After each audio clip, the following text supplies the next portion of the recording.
foncier bâti mooy kër gu nekk parcelle bu nekk dafa am loo xam ne bon da nga koy génne chaque année di ko dugal ci koom-koomu maire bi pour maire bi mën a permettre maire bi pour muy def ay réalisation c'est-à-dire njàng mi faj wér-gu-yaram bi ndox mi courant bi lépp loo xam ni maire yi mi ngi koy soxla pour permettre askan wi ñu gis seen bopp xombulwaay population bi dañ cee am loo xam dañ koy dugal nu tudd bon ci biir Mame Badara mu comprendre loolu depuis di fay chaque année da doon dem depuis 2023 mi ngi dem Thiès ci impôt et domaine di génn ci li ko yàlla wërsëgal di ko dugal foofa muy dugg ci keesu commune bi moom la ñuy woowee impôt sur le foncier bâti ñu ni woon nag maire bi mu ni képp koo xam ni xombal la dëkk di def loolu da kay mandargaal mandarga mooy lan mooy montrer que ni kii citoyen modèle la nuñ koy mandargaalal mooy jël benn hologramme mooy benn tableau boo xam dañ koy taf ci buntu kër gi képp ku ko mënti gis rek xam ni kii mi ngi dugal loxoom ci développement xombul bi ñu lancé journée ba pare tafal nañu benn monsieur le maire te moom mii ci ñu njëkk fay impôt ci xombol ci la bokk ñu ni woon kat ñun aussi dañoo war a dem ba këram génne waa koñ bi ñu ni délégué de quartier bi c'est un délégué de quartier modèle citoyen modèle la donc dañ koy sargal nu mu tudd moom ci koñ bu mu dëkk képp ku ko gis ca koñ ba xam ni nu mu tudd moom kii kët wax dëgg yàlla mi ngi dugal loxoom ci développement xombol te ñëpp buñ ko defee xombol day gën a jëm ci kanam loolu moo ñu waral tey moo waral jataay bi tey ñu former une délégation boo xam ni madame la maire troisième adjointe moo ko dirigé ak président ak délégué de quartier yi ak Lamine Sarr muy chef de cabinet du maire ñu ñëw nu mu tudd bon sargal ko ci Ndiayène Gouye donc loolu moo nekkoon jataay bi tey ñuy rafetlu trop yéen ñi nga xam ne yéen ñu accueillir te buñ fi jógee yaakaar naa nu mu tudd bon sensibilisation dina gën a jàll que muy Ndiayène Gouye yeneen quartier yi ci des yëpp parce que li ñu def fii keneen koo xam ne nu mu tudd bon fay na impôt local rek dinañ ko tafal ci buntu këramam ba xombulwaay yëpp xam ni ñii kët ñi ngi dugal seen loxo ci koom-koomu dëkk bi jërë ngeen jëf. waa Ndiayène Gouye sama mbokk maa ngi leen di nuyu di leen ziyaare di leen bal ak di leen bal wax di ñaan sunu borom mu boole ñu jégal di am mbégte mu rëy nag ci toog gi ma toog fii ci kër gi ci sama tur aleykum salaam di délégué de quartier bu Guinaw Rail waaye it yor kàddu délégué de quartier yu Xombol yi amet naa mbégte mu magat itam ginnaaw bi nga xamee ne sama seex la ñuy sargal si tey sama seex dama koy wax toujours ndax da ngeen di bu leen di fàtte ne quartier Ndiayène Gouye ak quartier Guinaw Rail ñoom la maire Ababacar Ba créé ndoo même bis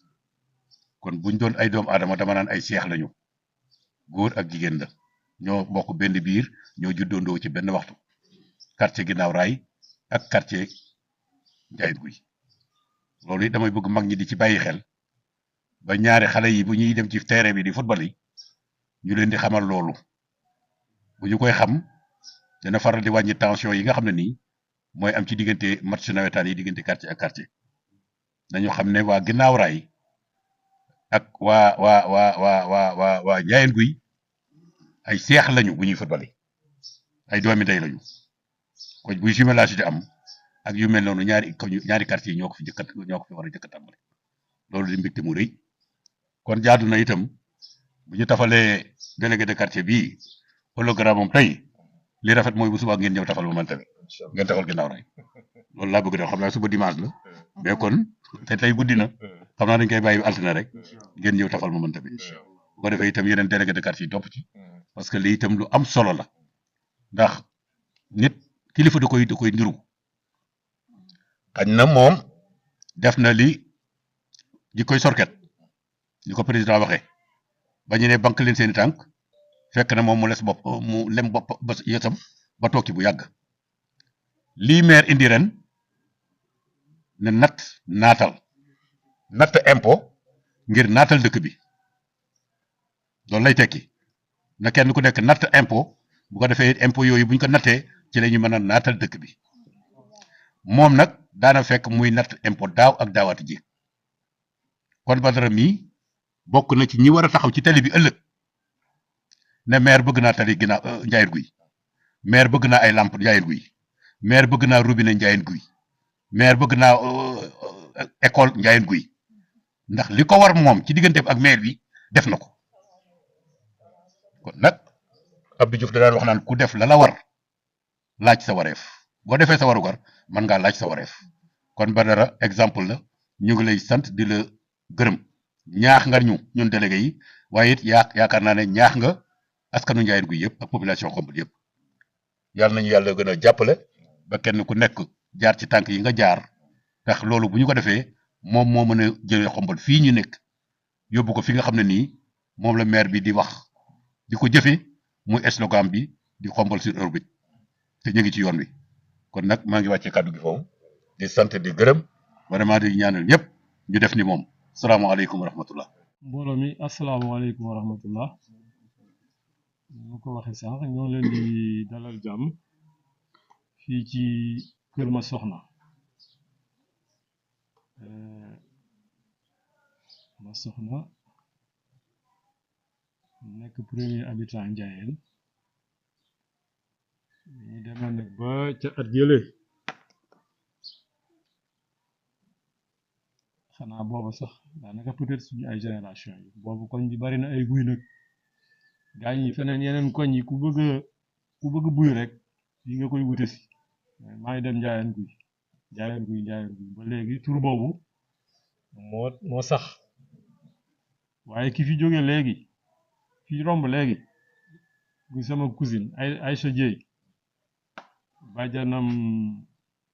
yaayam Marème Ndiaye bu daan jógee Njëfun Paal ga mu nekk di ñëw fi danaa leen maa ngi dem Kër Massokhna waaw donc loolu ma def loolu tuuti histoire rek waaw donc turu Njaayeen Guy loolu moo ko indi léegi nag maa ngi leen di sant ci déplacement bi di sant tamit sama mbokk yi nga xam ne ni wax dëgg yàlla daanaka am na ci ñoo xam ne ni sax sànq rek laa leen ko wax waaw bi ma génnee boobu 1 heure laa am ñu ma gis ma wax leen ko parce que tamit dama fixé wul woon tellement ci heure bi moo tax ba ñi ma ko jëkkoon a wax biig sax dama obligé waat après di rectifier waat waaw donc moo tax ñu bari yëguñu ko waaye xañ na bu fekkoon ne ni gënoon naa siiw tamit ngeen gën fa fekk mbooloo mais nañu xam ne daanaka c'est l'essentiel waaw léegi nag mas naa ko wax ma ne ku ñuy waxal yow wax dëgg yàlla wax waratul liñ ci waroon a wax suñu kii coordonnateur Adama Ndiaye wax na ko waaw ñun li bañ koy def xalaatuñu woon moos ne cérémonie bu mel nii tey dina fi am pour loolu tolloo nag dem nañu impôt suñu xel nekk ci fekk booba doon nañ ko wax ndax affaire impôt yàgg nañ ko fi wax sax depuis Babacar Ba waaw wax nañ ko fi bàyyi pam bu ñëw ñu wax ko bàyyi waaw lii nag moom mel na ni daal léegi fi mu nekk nii du dellu ginnaaw moom waaw moo tax ba ñu kiiyee ma ne man léegi comme kon ñu la demee man naa fay rek bu continuer baax na bu continuer ma xam ne donc loolu moo tax fay naa 2023 fay 2024 même 2025 bi sax man jàpp naa ne fay naa ko même bu kiiwal tamit parce que affaire baa nga ne tege bon dem naa sax pour fay ko bi ñu jóge woon mission bi jóge woon Thiès ñu ne ma kiiwu 2025 bi ñëwul waaw moo tax sinon kon yëpp ñu ngi fi waaw donc ñuy ñaan rek affaire bi law daal law bu baax ci Xombol parce que loolu yëpp mooy ni ko Adama waxee ak ñeneen ñi rek mooy gën a naatal dëkk bi daal dëkk bi bari na lu mu soxla léegi nag balaa ngay toog rek naan nañ ma defal te yoon def na nga war a coppati dara ci ni nga am nga joxe ko kon nag yow tamit war nga def loolu waaw ñi nga xam ne nii war nañ ko def ñi nekk si liggéey bi di ko def bu ñu paree képp koo xam ne nii war mbir mi war na la di nga ko xam bu boobaa nga góorgóorlu rek nga fay ko waaw yal na yàlla kàttanal bu baax a baax a baax a baax bu loolu sottee ñu mën ko def yal na yàlla barkeel liggéey bi waaw allahumma salli ala sayyidina Muhammad. auzu billahi mina seytaani rajim la hawla wala quwwata illa billahi al-azim bokki jullit yi bokki taalibe yi bokki njaan gu ñu ngi leen di nuyu di leen wax asalaamaaleykum wa rahmatullahi taala wa barakatuhu nuyoo bi nag ñu ngi ciy jiital suñu chef de quartier ñu ngi ciy tegit suñu gan ñu tedd ñi nga xam ne nii ñoo ñu fekk si ak xalaat bu rafet bii nga xam ne nii moom la ñuy joyal yal na jëm ca mbuus mu muy dugg rek te am njariñ impôt ngeen wax impôt araamul yonent bi sallallahu alayhi wa sallam bi mu xaree ak yéefar yi bi mu leen jàppee dani ku nungoo tuub tuubal leen ku nunguwut a tuubit bàyyi leen ko waaye nay fay impôt kon impôt du la araam xanaa kay di ciy doy waar rek mooy mu dugg ci mbuus moo xam ne nii doy joy jëm benn côté te xalaat bi rafet na ndax impôt du lu bees ci Sénégal soo demee bi communauté rurale di am man ci laa xamoon fay impôt ñu daan ko tudde carré kilifa yi dañoo dem ba dañ la daan sanctionné ni la soo fayul sa carré su matul duñ la jox seko ngay fay mais jamono moo soppeeku ba daanaka respecté tuñu ko ñàkk gi nga xam ne nii mooy ñàkk indi ñàkk dox gi impôt bi mooy nit ñi nga xam ne nii ñooy làmb ci seen poche di dugal di ko tudde impôt muy dem ci autorité yi dañ ci dul faral di gis seen bopp soo xoolee hôpital yi ni mu mel ñu baree bari ci nit ñi ñimeetuñoo dem sax di dagg ticket consultation waxuma la ordonnance te defe naa ni impôt foofu la gën a baaxee am na ci bari ñoo xam ne nii sax seen doom su demee ba yegg ci benn niveau bi dootuñu am luñ leen cotiseel ndax léegi soo ñëwee nga laaj ñu ne la da ngay indi ñaar téeméer doo ko inscrire soo demee quelque temps nga jàng ñu ne da ngay indi 200 te kee amul 200 yu moom yóbbu marché dafay poser problème kon man de sama xalaat maa ngi koy joyal ci di leen soññ sama bopp ba ñu maa fay impôt te képp koo xam ne nii yaa ngi fi ragal naa ni doo bañ a fay impôt ndaxte jàpp nga ni impôt fi mu war a dugg ñun ñëpp xam nañ ko dafa war a dellu siwaat ci askan wi warul yem ci benn poos rek boo xam ne nii day jooy jëm ci kenn dugg ci njàng mi dugg ci paj gi dugg ci social ndax mairie social lañ ko xamee wuñ ko leneen kon daal man daal wax dëgg yàlla du lu may bañ te it maa ngi soññ sama bopp encore une fois di soññ nit ñi ñu bàyyi xel it itam am na ñoo xam ne nii te teg leen impôt jaaduwul ndax nag bari na fi ay góorgóorlu ak ay kumba kër yi daanaka jigéen ñee ko yor ngeen baal màq li may wax ñu bari xam nañ ko jigéen ñi ñoo yor kër yi góor ñi mënatuñu dara ñoo mën a yem ay yaafus lañ léegi ñu daw Ndakaaru dañu yaakaar ñu ngay liggéey ñu dañuy daw dépense dara yoruñu góor ñi ñooy daw guddi ñooy daw bëccëg jigéen ñi moo tax man fu ma toll dama leen di tudd dama leen di sant di leen gërëm di leen ñaanal yàlla may leen kàttan wërsëg bi daraja ji mu delloo ko ci seeni doom ba ñu yéegale ci coono yi ndax man dama koy dund keneen da koy dund keneen da koy dund kon daal su ko defee su ko yàlla dajalee ba ñëpp d'accord ci ñu segg nag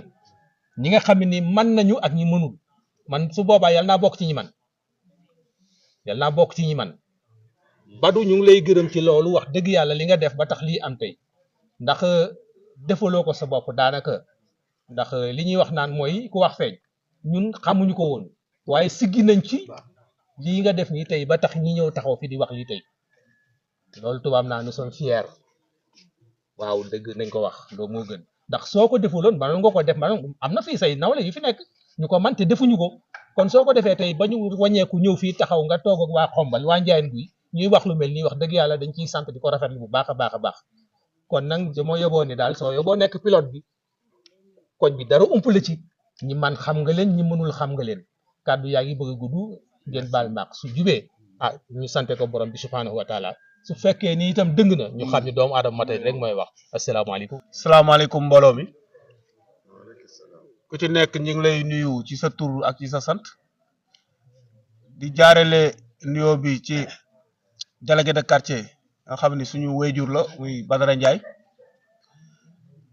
di dalal suñu gan ñi nga xamante ni si c'est la municipalité de Khombole accompagné des délégués de quartier de Khombole suñu papa Adama Ndiaye jiite ko municipalité bi ñu gis ci la troisième adjointe au maire madame Henriette Ndaw mu ànd ak le chef de cabinet du maire ak le président bi nga xamante ne si moom moo jiite lépp luy li nga xamante ne si moo jëm ci mbiram impôt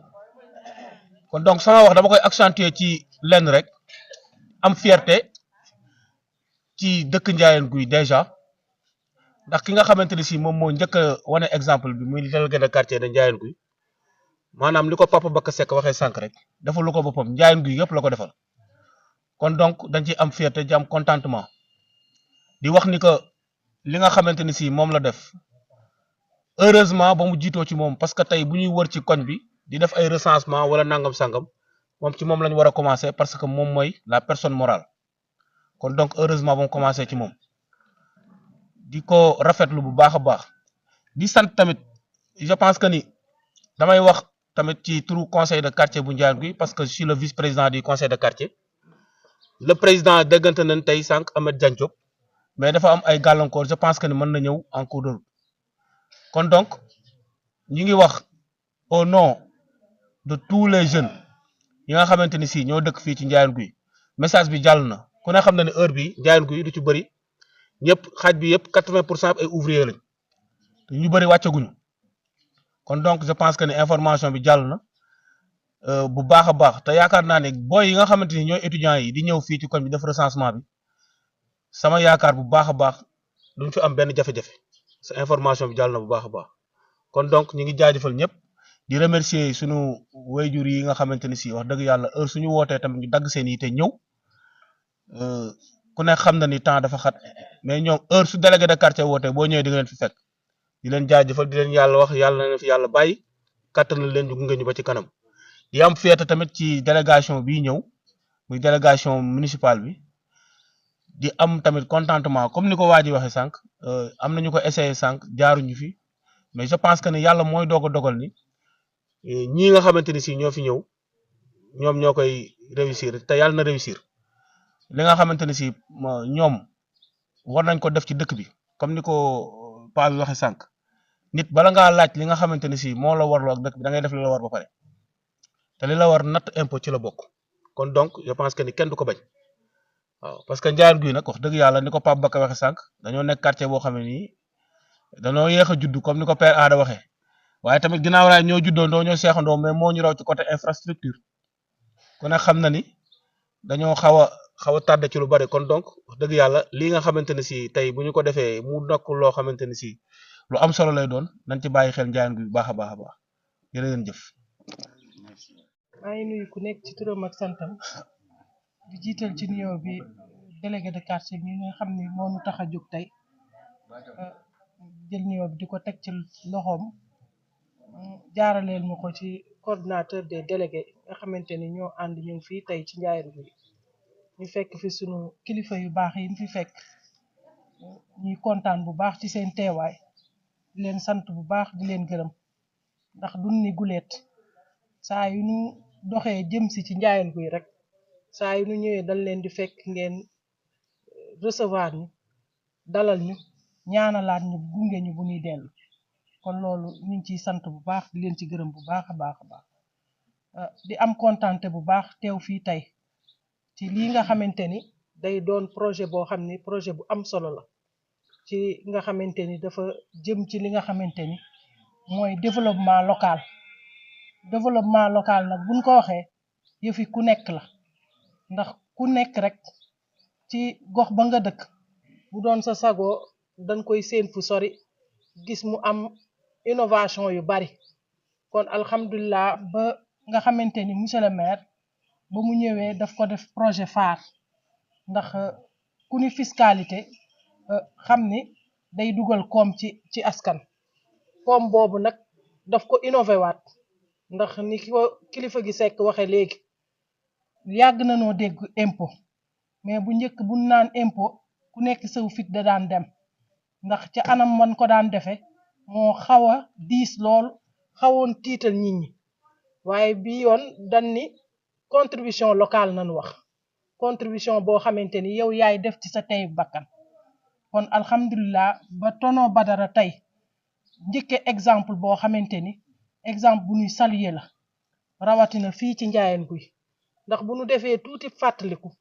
ci jamono yee weesu ñëwoon nañ fi taataan li nga xamante ni mooy bëgg-bëggu askan wi te bëgg-bëgg askan woowu ku nekk da nga bëgg sa koñ gën a avancé gën a développé te loolu bu nee natt naatal kon yaa ngi boo fayee impôt rek yaa ngay natt waaye yaa ngay naatal ba bu ëllëgee di nga am sañ-sañu li nga xamante ni moom nga mébét bëggal ko sa askan ak sa koñ nga taxaw ni man kat war naa caa am te Ndiayène Gouye ku ne xam na ni am na lu bari lu nu mébét pour def ko ci kon alhamdulilah ba nga xamante ni kilifa gi nga xamante ni moom nanu moo nekk ci bopp Ndiayène Gouye jiite lii nga xamante ni mooy projet bi nga xam ni naal nañ ko ci mairie bi muy natt naatal te loolu exemple bu am solo la ñu ciy woote waat rek li nga xamante ni ci teeg bakkan surtout ndax jamono ku nekk xam na ni metti na waaye ñu def ko rek yitte ndax li nga xam ni boo ko bëggee mu doon ci sa xol doon ci sa yéene soo koy def yàlla dala koy yombal te lii ñuy mbébét dañ ko jëmale ci sunu gox bi muy xombal di quartier yépp kon dañ ciy woowaat ñëpp rek ku ci mën rek nga ñëw jàpp ci li nga xamante ni topp ci li nga xamante ni moom la tonton Badara def ndax defe naa ni moom wane na exemple waaye wane na li nga xamante ni moom la monsieur le maire wax mooy fay ci sa teeg bakkan ndax dem na di fay te ma sàmba yëgul ma demba yëgul ba tey lii nga xamante ni ñëw nañ di ko tafal lii nga xam ni màndargay sargal la te loolu ku nekk war na cee topp war na cee jël exemple ba nga xamante ni ku nekk mën ngaa fay ci sa teeg bakkan te doo ci am jafe-jafe doo ci am benn diisaay kon duñu def lu du sant yàlla di ñaan yàlla lii nga xamante ni tàmbalee nañ ko fii mu yaatu law ba askanu xombal gépp ku nekk buntu kër boo génn ak boutique boo génn rek hologramme yi nga xam ni defar nañ ko pour sargale ko ñi nga xamante ni ñooy askan kon ku nekk am ci sa wàll ku nekk gis ci sa bopp te loolu dinañ ci am yaakaar bu baax li nga xam ne mooy développement bi nga xam ne ñi ngi koy naal pour defar xombal askan wi dinañ ci participer bu baax te lii bunt la nañu ñaan rek ñëpp topp ci ñu gën a yokk sensibilisation bi ndax ku dégg rek war ngaa mën a jottali keneen leeral ko ndax nit ñi léeg-léeg dañ dul xam boo leen expliquer ba mu leer ci seen bopp rek defe naa ni benn jafe-jafe du ci am te am nañ ci yaakaar ñi ngi sant ñëpp di gërëm ñëpp di amaat kontante bu baax di féliciter suñu président commission fiscalité locale bi nga xamante ni boobaak léegi wax dëgg yàlla liggéey bi bu am solo la ciy def mu ànd ko ak les délégués de quartier ak étudiants yi nga xamante ni ñoom itam ñi ngi nekk boobu ba léegi sur le terrain di def liggéey bu am solo kon loolu satisfaction la dañ leen di ñaanal rek di leen encourager waat di féliciter waat bu baax tonton Badara di ñaan rek ñëpp jël exemple ci li nga xam ne moo ko njëkkee ñi ngi sant ñëpp di gërëm ñëpp. kon ñu jiital yéene jàng Faatiha julli ci Yonent bi sallallahu alayhi wa sallam jàng ayatul kursi jàng Ixlaas Falaq ak Naas julliwaat ci Yonent bi sallallahu alayhi wa sallam ndax muy bunt ndax yàlla mëna wuñ suñu ñaan yi ñu mébét ak ñu bëgg lépp yàlla na ko yàlla mot rabbil aalamiin rahmaani rahiim اهدنا صراط المستقيم صراط الذين أنعمت عليهم غير المغضوب عليهم